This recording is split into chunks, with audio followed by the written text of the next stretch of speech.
Welcome back.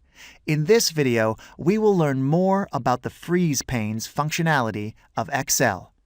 Whenever you have to deal with a table or data which goes out of the visible part of the screen, it is advisable to use freeze panes, as it allows you to see the title of the table even if you're scrolling down.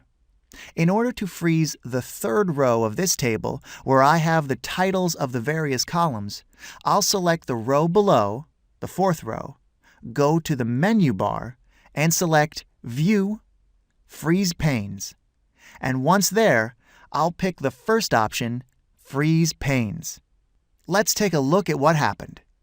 If I scroll down the data, the third row remains visible, and we can see our titles.